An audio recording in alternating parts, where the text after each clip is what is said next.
Hello everyone, let's talk about health in Too Many Bones.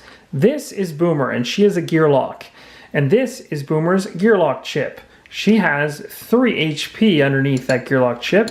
And this area that it currently sits in is the prep area, which is denoted by the artistic drawing of Boomer inside of here. Over here we have the stat area and a health stat of 3 currently. So 3 health chips underneath her Gearlock chip. Your HP is the number of health chips your Gearlock currently has stacked under their Gearlock chip. Your HP cannot exceed its max stat, and any excess healing or regen is lost. So we have 3 health as a max stat, and we currently have 3 health under our Gearlock chip, so we are okay. Buff HP, however, is separate from your HP, and is therefore handled differently. Your individual Gearlock reference sheet will give specifics if they have a buff HP skill. In this case, Boomer actually does have a buff HP skill, so let's go to a live kind of gameplay example or hypothetical situation where this would occur. Let's say Boomer was in the ranged position, as denoted by range. She's a ranged character, so she'd start in a ranged location. Let's say she was hypothetically on the battle mat fighting off a Griffin character, or baddie. If she chose during her turn to roll a buff HP die, or to roll this particular dice, which she had unlocked, so let's say for instance she had unlocked Body Search previously and decided to roll it, when rolled, if it happened to land on this symbol right here, it would activate a buff HP. It would then be put in the active position based on the A, so it would go up here. And when it goes up there, it would then generate 3 buff HP for Boomer. Now, this 3 buff HP does not go underneath the Gearlock chip on the battle mat. It would instead, buff HP, go into the prep area. So you have HP over here and buff HP here. When an enemy is making attacks or determining who it will fight, you'll notice in the bottom, in the rectangle, the arms of the individual are down. That means it's going after the weakest character.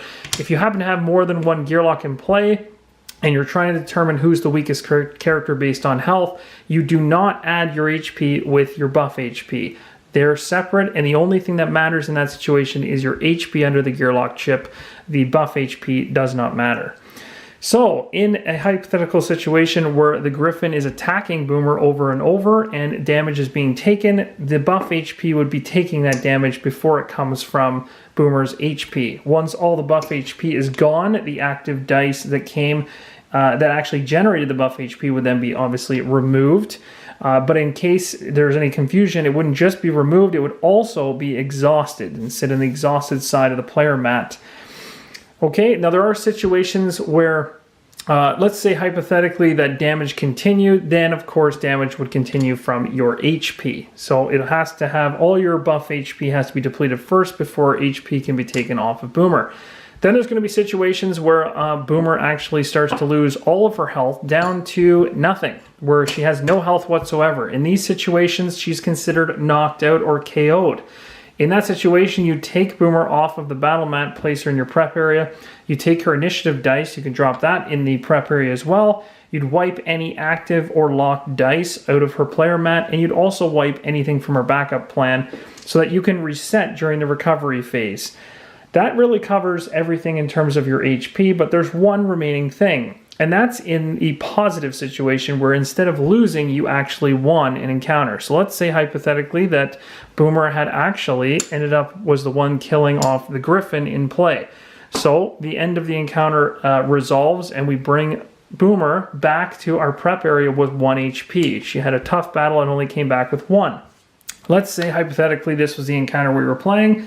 The encounter denotes that we would gain 1 training point. I'm not going to talk about anything else on the card, so just focus on this for now. But essentially, she successfully defeated the encounter and will get the 1 training point. If she chooses to actually increase her health, which is this right here, she'd take a skill dice, which shows 1, and she'd place it in here, thereby increasing her max health. Immediately when she goes ahead and increases it based on a training point, she then would generate or get 1 HP to put under her character.